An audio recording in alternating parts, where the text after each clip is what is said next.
할렐루야. 성군 다윗은 하나님에 대한 어떠한 인식을 갖고 있었는가? 다윗은 하나님을 어떻게 인식했느냐 하면 1절에 보면 간절히 믿음으로 기도하는 기도 소리를 들으시는 뭐를 가지고 있어요? 귀를 가지고 계신 분이다. 또 하나님은 우리가 하나님 앞에 간절히 기도할 때 눈물을 흘리면서 기도하는 그 기도를 보시고 계신 하나님이다.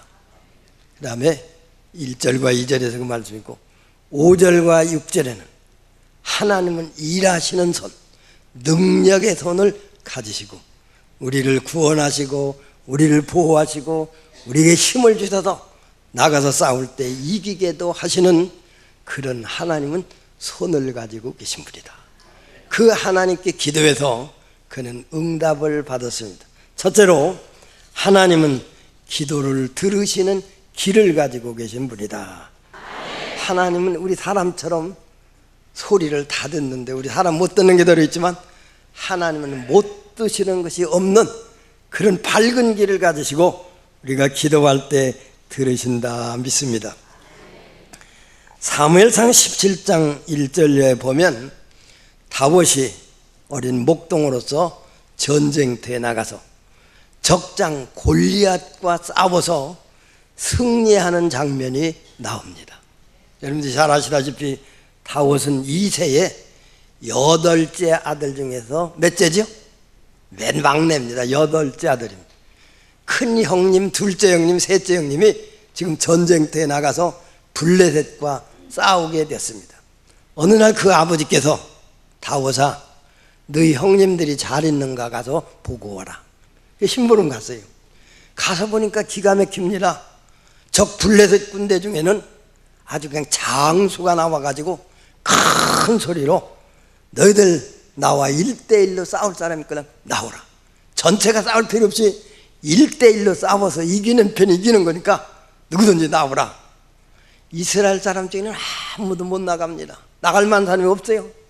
그냥 키가 푹 죽어가지고 바들바들 떨고만 있어요.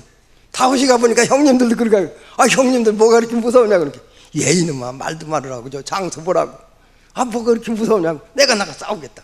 얘 이놈아 너는 안 돼 그래. 그래도 내가 나가겠다고 고집을 부리. 마침내 사울왕에까지 보고가 되어서 네가 진짜로 나가 싸울 수 있겠느냐. 나가 싸울 사람이 없으니까 어린 목동 다윗이라도 내보내려고 자기 벗을 갑옷을 입히고 투구를 씌우고 진 칼을 주니까 거치장서라도 이거 필요 없습니다. 나는 내 방법이 있으니까 나는 하나님 의지하고 나가 싸우겠습니다. 그때 다윗이 얼마나 하나님 앞에 부르짖었겠어요. 얼마나 하나님 앞에 간구했겠어요. 다윗이 가지고 나간 건 팽이채 같은 막대기에다 가죽줄 달린 그것 가지고 가는 겁니다. 그리고 내가에서 차돌막 공깃돌보다 조금 더 큰 차돌막 5개 정도 고주머니에 넣고 그것 가지고 나가는 겁니다. 하나님 앞에 기도하면서 막 돌리면서 한편 하나님께서 어떻게 역사를 했느냐. 그 골리앗은 갑옷을 입고 투구를 써서 눈하고 콧구멍만 내놓고 있는데 어디가 들어갈 데가 있겠어요. 그런데 하나님의 쥐야 하면서 막 들어가고 왱 하고 날리는 순간 그 골리앗이 그냥 화가 나가지고 그냥 눈이 울룩 내려갔다 떴다가 떴다 막 하는 순간 투구가 올라갔다 내렸다 하는데 올라가는 그 순간 정통으로 이마통을 맞췄어요. 돌멩이 가서 베꼈어요. 피를 주르 흘리면서 말에서 떨어져가지고 질식해 있는 것. 다윗이 한 걸음에 달려가서 목을 밟고 골리앗의 칼을 빼가지고 목을 잘라서 할렐루야 하나님이 이기셨다. 이스라엘이 이겼다. 그러니까 이스라엘 백성이 기가 죽어요. 발발 떨던 자리 와 하고 그렇다 우리가 이겼다 만세 하면서 나가서 이스라엘이 승리하고 골리앗이 다윗과 싸워서 이길 때 하나님이 다윗의 간절한 기도를 들으시고 힘과 능력을 주시고 기적을 베풀어서 골리앗을 이길 수 이기게 하셨던 그 하나님은 지금도 살아계시고 우리의 간절한 기도를 들으신다고 믿습니다. 예수님의 이름으로 믿음으로 기도하기만 하면 하나님이 우리의 기도도 들으시고 여러분들의 소원, 여러분들의 간구를 들으시고 응답해 주실 줄 믿습니다. 요나서 2장 2절에 보면 선지자 요나가 스올의 뱃속에서 부르짖고 간구하더니 그런 말이 나옵니다. 요나가 1장에 보면, 요나서 1장에 보면 하나님께서는 니느웨로 가서 외치라. 40일이면 네가 망한다, 성이 무너지고 망한다, 외치라 그래. 거기 가기를 싫어했어요. 왜? 그 사람들은 악한 사람들이니 거기 가서 말 한마디 잘못된 누구 손에 맞아 죽을지도 모르는데 내가 거기로 왜 가?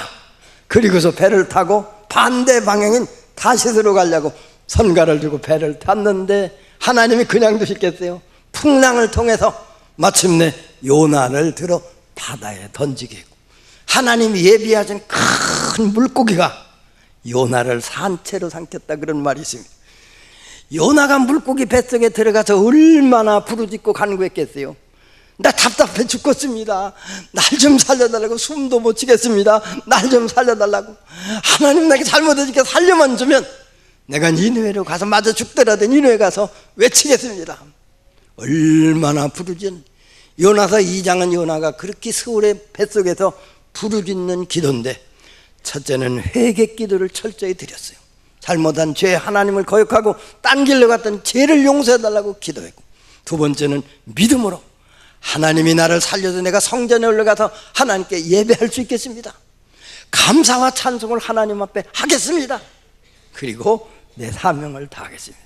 그렇게 스올의 뱃속에도 부르짖고 간구했더니 3일 만에 하나님이 그 기도를 응답했는데, 요나서 2장 10절에 보니까 하나님께서 고기를 명해서 육지에 남아서 요나를 토해 놓게 함으로 요나가 살았다 그런 말씀이 있습니다. 요나가 살아서 하나님께 약속드린 대로 니느웨로 가서 하룻길을 가면서 회개하지 않으면 이 성이 무너지고 너희가 망한다, 그 말씀을 외쳤더니 그 성에는 좌우를 분별을 못하는 어린이들이 12만 명이 살고 있었다고 합니다.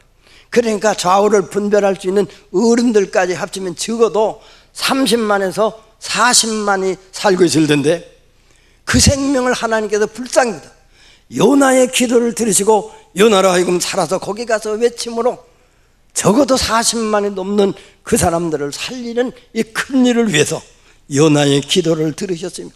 오늘 여러분들도 답답하고 죽을 지경이 이랬을 때, 사명을 여러분들이 배반하고 딴 길로 갈 때 하나님의 매로 여러분들이 두들겨 맞았을지라도 그 답답한 속에서, 죽게 된 그 속에서 부르짖고 간구하기만 하면 지금도 하나님이 여러분들의 기도를 들으시고 살려서 하나님이 쓰시려고 하는 일에 여러분들이 쓰임받게 될 줄 믿습니다. 그러므로 간절히 부르짖는 기도를 하나님이 들으신다고 믿고 기도해서 응답받으시기를 축원합니다. 원하는 소원이 있을 때도 마찬가지입니다. 누가복음 1장 13절에 보면 제사장 사갈의 간구가 하나님께 들림받아서 하나님 마침내 응답하신다는 말씀이 있습니다. 그 당시 제사장이 24반열이 있었다고 합니다. 근데 사갈야는 23반열에 해당되는 사람인데 제사장 수가 많기 때문에 제비를 뽑아서 뽑히는 사람만이 가서 지금 같으면 설교를 하고 예배를 집례를 할 수 있는데, 사갈야가 마침 제비에 뽑혀서 지금 성소에 들어가서 예배를 집례하려고 하는데 하나님께서 보낸 가브리엘 천사가 내려와서 하는 말씀입니다. 사갈야야, 네 간구가 하나님께 상달되었다. 하나님이 응답하시는데 네 아내 엘리사벳이 잉태를 해가지고 10달이 지나면 아들을 낳는다고 한다. 그 이름을 누구요? 요한이라고 하라. 그가 바로 예수님보다 6달 먼저 난 세례 요한입니다. 하나님 앞에 간절히 구했더니 사갈의 기도를 들으시고 그 아내 엘리사벳으로 하여금 아들을 낳게 하셨다. 하나님은 간구하는 그 기도 소리를 들으시는 귀를 가지고 계신 분이 지금도 여러분들의 부르짖는 소리 들으신다고 믿고 간절히 믿음으로 예수님 이름으로 기도해서 응답받고 소원 성취하시기를 예수님의 이름으로 축원합니다. 두 번째, 하나님은 보시는 밝은 눈을 가지고 계신 분입니다. 2절에 보면 주의 목전에는, 지금 우리가 가진 개역 개정판에는 주의 눈앞에서, 하나님은 눈을 가지고 계시는데 그 눈은 밝은 눈입니다.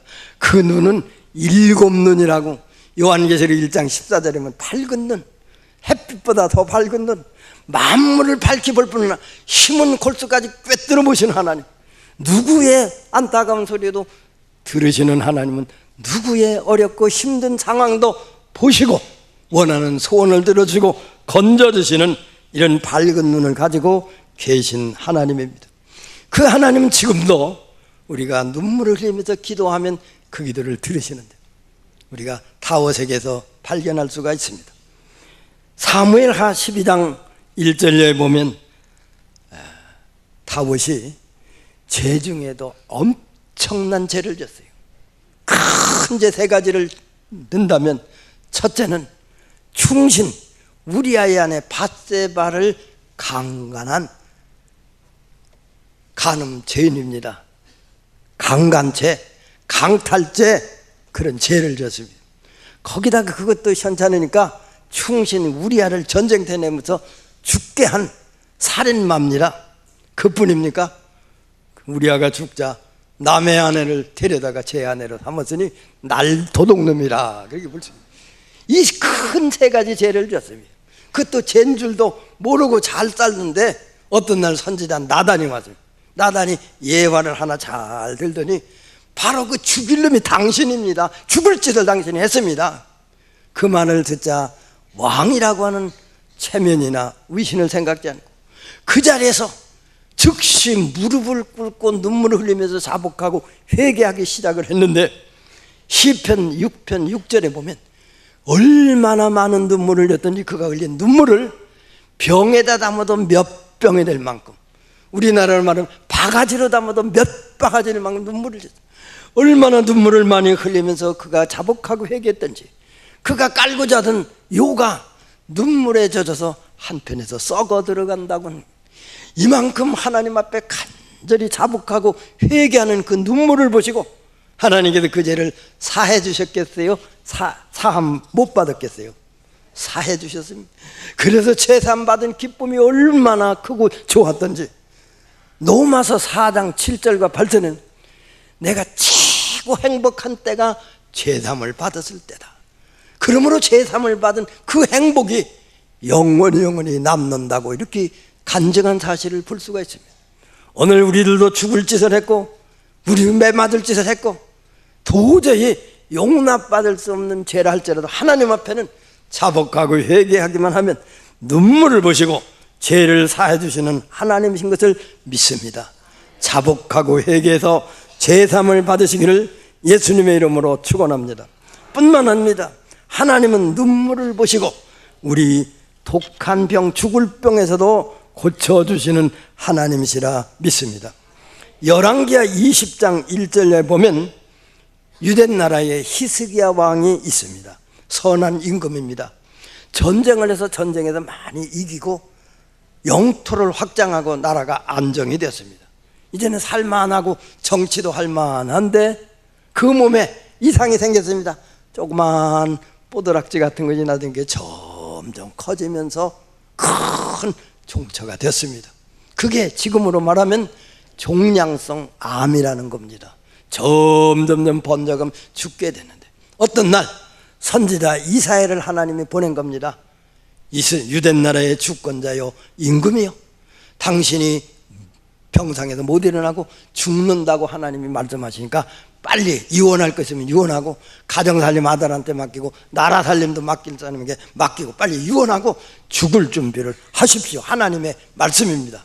그리고는 자기 집으로 돌아가는데 성 안에도 들어서기 전에 하나님께서 이사야 선지를 다시 불러서 야, 너 가서 다시 이 나라 주권자 히스기야에게 안 죽는다고 가서 아이고 하나님도 변덕쟁이 같으네. 언제는 뭐 죽는다고 해서 가서 얘기했더니 또 안 죽는다고 그렇게 하나님의 변덕스러움니까? 그렇지만 하나님이 왔어요. 와서 보니까 히스기야 왕이 얼마나 눈물을 흘리면서 하나님 나를 제발 좀 살려달라고, 내 병을 고쳐달라고, 한 번만 살려주면 내가 하나님 앞에 더 충성하겠습니다. 얼마나 얼굴을 벽을 향해서 눈물을 흘리면서 하나님 앞에 기도했던지 하나님이 그 눈물을 보시자 차마 히스기야 왕을 데려갈 수가 없었어요.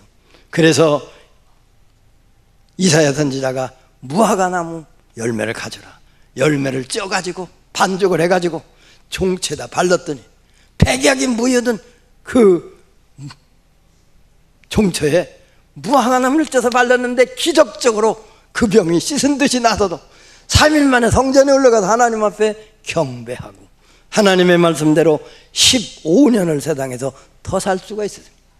죽을 병이 들었어도 하나님께서 눈물을 흘리며 기도하는 그 기도를 보시고 병에서 구원하실 뿐만 아니라 생명도 연장시켜주시고 할 일을 마침내 다 마친 다음에 하나님이 불러가시는 하나님이시라고 믿습니다. 여러분, 눈물 하나님 보십니다. 눈물을 보십니다. 땀으로 씻어지지 않은 번민이 없고 눈물로 씻어지지 않은 죄도 없고 눈물을 흘리며 기도하는 그 기도는 하나님이 보시고 불꽃같는 보시고 우리의 소원을 들어주시고 구원해 주시고 살려주시고 고쳐주신다고 믿습니다. 1965년입니다. 제가 이제 신학교 가기 전에 개척했던 그 교회 놔두고서 식구만 놔두고서 군대 가서 3년 살고 나와서 남은 한 학기 신학 더 하고서 이제 마치고 졸업하고 정식으로 이제 전도사 임명을 받고 이제는 목회를 할 만한데 하나님께서 저에게 못 고칠 질병을 주셨어요. 그때는 거의 다 그랬지만 먹을 것이 어디 있어요? 먹을 것이 없어서 고구마로 때를 이은 때도 있고 굶은 때도 있고 굶주리면서 목회를 하니까 영양실조에 걸리다. 지금도 제가 좀 다구진 데가 있어요. 끈질긴 데가 있습니다. 놓으면 안 놓고 끝장을 보는 그런 적이 있는데 그때는 더 했어요. 환자 한 사람이 교회 새로 나오면 그 사람 붙들고 기도하다가 그 사람이 죽든지 낫든지 끝장을 보고야 맙니다.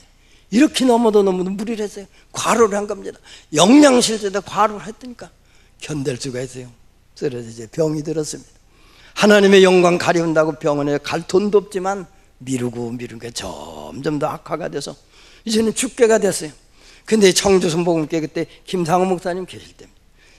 지방에 주둔하고 있는 선교사님한테 어떻게 얘기를 했어요. 저 삼정리에 지금 전도사가 있는데 젊은 전도사가 병들어 죽어가니 어떻게 병원이라도 좀 갈 수 있는 길 열어달라고 했더니 그 선교사님 마침 기독병원의 애과과장을 잘 알아요.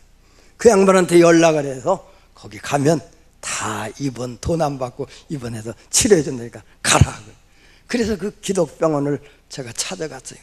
갔더니 그 애과과정이 아주 친절하게 다 입원 수도까지 받고 입원비까지 다 그분이 부담해서 입원을 시켰는데 담당 의사 8년 동안 그 전문의인데 8년 동안 그 병원에 그것만 보는데 딱 보더니 엑스레이를 보고 진찰해 보더니 수술해도 이거 못 고칩니다.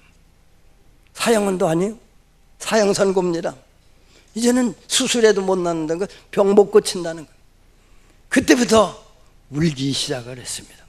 내가 일찍이 아버지께서 병들어 세상 떠나셨기 때문에 첫 돌도 안 들어가서 아버지 세상 떠나서 아버지 소리도 못 해보고 아버지 얼굴도 모르는 이렇게 편무스라해서 고아로 자랐는데 가만히 생각하니까 그때 애들이 둘이었었거든요.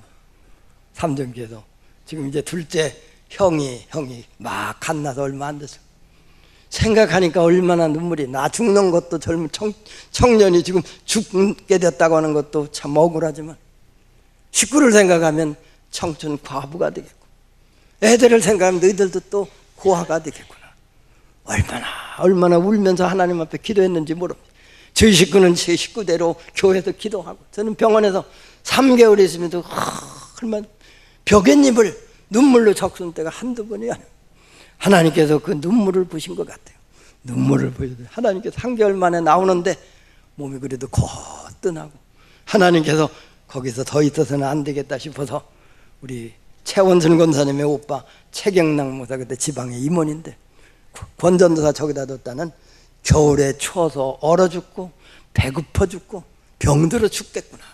그래서 저 귀암교회로 이동을 시켜 거기 가서 하여튼 제 식구가 얼마나 억척을 떨었는지 큰 양을 한 마리 키웠는데 사냥 키웠는데 보통 때는 새끼를 2마리밖에 안 납니다. 근데 4마리씩 막 낮에 킵니다. 왜 그래? 그거다 어떻게 키우겠어요?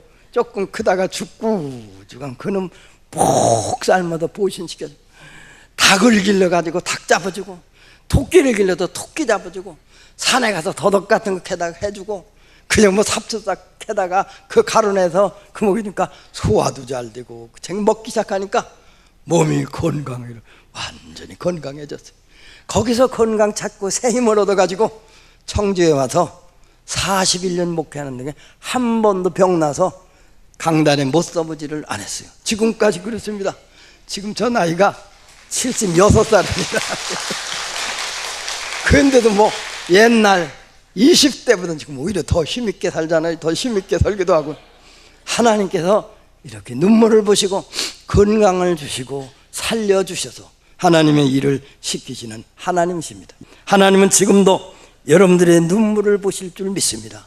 여러분들의 눈물로 하나님 앞에 부르짖으면 죽을 병도 고쳐서 살려주시고 하나님이 쓰시고, 여러분들이 어떤 상황 속에서라도 하나님 앞에 부르짖고 간구하면 죽을 잘못을 저질러서도 용서해 주시고 구원하시며 하나님은 쓰신다 믿습니다. 마지막으로 하나님은 일하시는 능력의 손을 가지고 지금도 일하고 계십니다. 하나님은 지금도 일하고 계십니다. 그리고 일꾼을 불러서 하나님께서 세워놓고 하나님의 손으로 딱 잡고 일을 시키시는 하나님이시라 믿습니다. 다윗이 그 당시 상황 여기 보면 환난당하고 핍박을 당하고 쫓겨다닐 때입니다. 사울이 자기 신하 사위 하나 잡으려고 다윗이 도망가니까 3,000명 병력을 풀어서 샅샅이 이잡던 그가 숨어있는 그 산을 이제 지금 포위망을 좁혀가면서 찾고 있었습니다. 다윗이 숨어있는 그 굴 속에 사울 왕이마다 볼일을 보면서 그 안에 있는 걸 못 보게 했어요. 하나님이 보호한 겁니다. 3,000명 병력이 다윗 하나를 못 잡고 놓쳐버리고 만 겁니다. 하나님의 손으로 다윗을 붙잡아주고 보호하고 지켜줬기 때문입니다. 그리고는 그를 통해서 하나님이 큰 역사를 이루셨습니다. 전쟁을 해서 전쟁에 이기게 하시고 사방에서 다른 나라에서 조공을 받아들여 나라를 부강하게 했고요. 그리고 영토를 점점 확장하게 했고, 그뿐만 아니라 하나님의 성전질 터를 사놓고 성전질 자재와 그 건축비까지 다 해놓고, 하나님이 허락지 않아서 성전 짓던 못했지만 그가 다 해놓은 겁니다. 엄청난 업적을 이룰 수 있도록 하나님께서 붙잡고 쓰셨다, 그걸 봅니다. 오늘 우리도 마찬가지입니다. 나 같은 죄인이지만, 나같이 무능하지만, 나같이 무지한 자지만 하나님의 손에 잡히면 귀하고 크게 쓰임받을 수 있다 믿습니다. 이제 결론으로 말씀을 드리겠습니다. 하나님은 들으실 수 있는 귀를 가지고 계신 분입니다. 하나님은 보실 수 있는 눈을 가지고 계신 분입니다. 하나님은 능력의 손, 권능의 손을 가지고 당신도 일하지만 당신이 붙잡고 일을 시키는데, 여러분들이 다 하나님의 손에 잡혀서 크게 귀한 영혼 살리는 생명 운동을, 생명의 일을 끝까지 하실 수 있기를 바라고, 어떠한 상황 속에서라도 어떠한 문제가 있을지라도 하나님 앞에 부르짖고 간구하고 눈물로 기도해서 소원이 이루어지고 문제가 해결되고 구원을 받고 복을 받고 최후에 승리하시고 우리 주님 앞에 설 때 잘했다 칭찬과 함께 상멸류관을 다 받으시기를 바랍니다. 낙심하거나 절망하지 마시기를 바랍니다. 하나님이 지금도 나를 보시고 지금도 나를 붙잡고 지금도 내 기도를 들으시니까 예수님의 이름으로 기도하면 사망에서 건져주고 독한 병에서 건져주시고 환난에서 건져주고 핍박에서 건져주고 죽을 고비에서도 넘어갈 수 있도록 하나님이 역사하신다고 믿습니다.